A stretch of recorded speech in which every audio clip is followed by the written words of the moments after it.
High-rated rock and talk stations on the radio. You've undoubtedly noticed the DJs are getting a little bit racy, if not to some ears, downright offensive.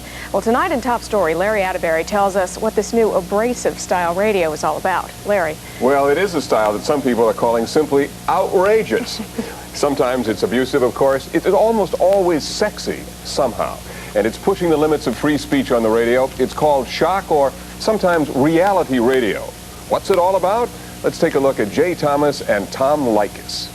It's 7:33, 27 minutes before 8 o'clock, with a high today of only about 55 degrees. Of course, this is the morning zoo. You can tell by the smell. Every weekday morning from 6 to 9, Jay Thomas runs what he calls The Zoo on Power 106 FM. What is your name? Can I ask what your name is? Larry Atterbury. I knew it. Larry Atterbury. I've seen you on Don't you TV. recognize him? Yeah, I sure as hell He's do. a local star. Well, Larry, how are you? And it's a report on jerk DJs? I report on you. A report on the... Now we ought to see it, don't you That's think? exactly right. A report on the biggest jerk in radio in Los Angeles. I see him every day. It's no The day I visited, it was Ronald Reagan's birthday, and the former president was one of Jay's targets. They said no possibility of him ever coming on this show. Mark Weinberg said. I believe that was the name, yeah. Tell you what, you folks, he's in the phone book, isn't he? Yeah, he You sure just is. call Ronald Reagan's office in Century City and tell him that it's a hell of a damn thing to tell us. He's the former president. Didn't we pay his salary for 8 years? What, 8 years? Yeah, paid his salary for 8 years. I mean, One little favor. looks like we're asking for one minor thing. Just come up and say hello. Otherwise, we have to continue to make fun of you and your sex life with your wife. Sex. Boy, I tell you, I am a horny little son of a gun, aren't I? You push it hard every morning. It's unbelievable, and I think that it's the thing that's on the minds of most people listening. It's great when I get off, though. I get to go home and just put a robe on and not think about sex the rest of the afternoon. But, yeah, basically, I was deprived as a teenager sexually, and once you get... Are you serious? Is that true? Oh, absolutely deprived. Didn't get enough spankings when I was a kid. Is that right? None of those things other kids had. And all of this is because of that? Exactly. All right.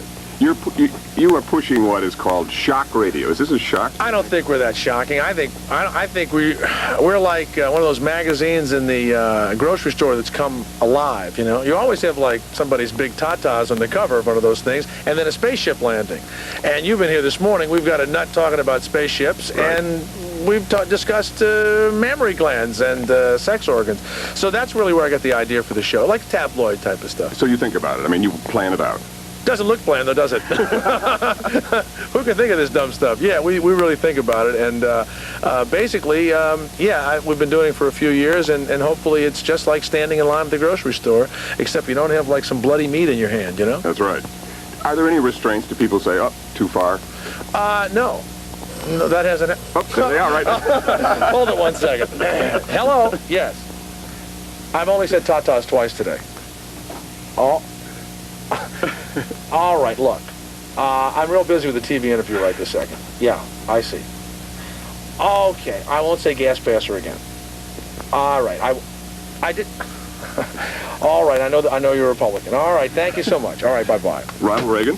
No, the general manager. No restraints whatsoever. I'd rather not discuss it right now. Okay.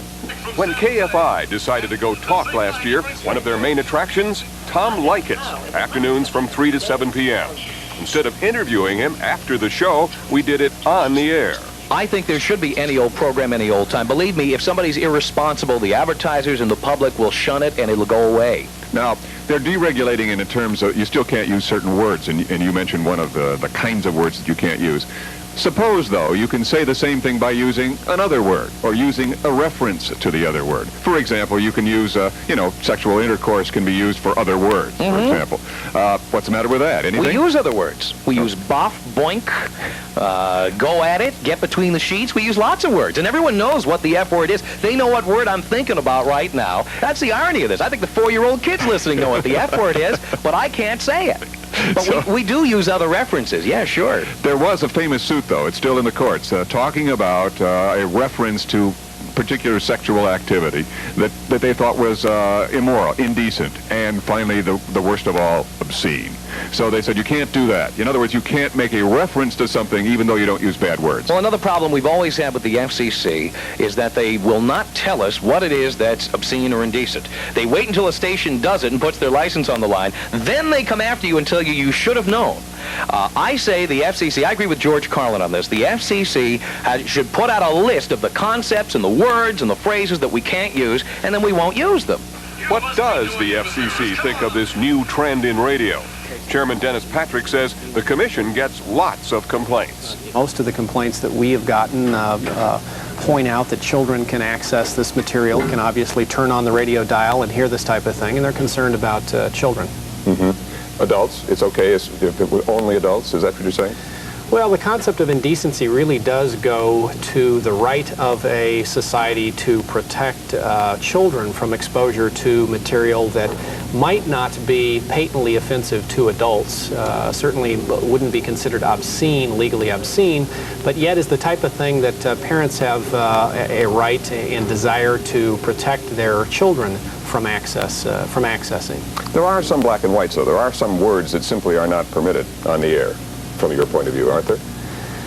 Well, it's not quite that simple. The Commission's approach to indecency used to involve the so-called 7 dirty words. Recently, the Commission has expanded our enforcement efforts. We have actually gotten more rigorous in terms of enforcing this prohibition. We've gotten tougher on this type of material in the context of broadcasting, and we will no longer focus narrowly on the words. We look at the broader situation. The definition which the Supreme Court gave us of indecency in the Pacifica case was one which involves patently offensive descriptions or depictions of sexual activity. And that's a broader concept, of course, than 7 particular words. Despite the complaints, however, the ratings seem to be going up, and it is a question of how much do people really want or how much can they stand. Shock radio. Fact of life these days, as long as people in big numbers continue to listen. That's Top Story. You know, despite what Mr. Patrick said about broadening the definitions here, you can imply or say in some subliminal way just about anything. And they do, every day. I mean, that's exactly what they were talking about on the radio, weren't they? I mean, wasn't it clear what they were talking about? You could just dance around those 7 Certainly words. was. Yeah, right. But you know, those guys actually seemed more appealing while you were interviewing. I sort of like them a little better now. They are really They were humorous. enjoyable people. And they say we're not that shocking. We're humorous. We are humorists. And in a way, I think they are. They are entertaining, of course. And they're always aware, like they are in television, you know, if you don't like it, it still has an off switch. I was going to say, yeah, the public has the ultimate decision. That's right. Don't listen. That's right. All right. All right. Very interesting. Thank you.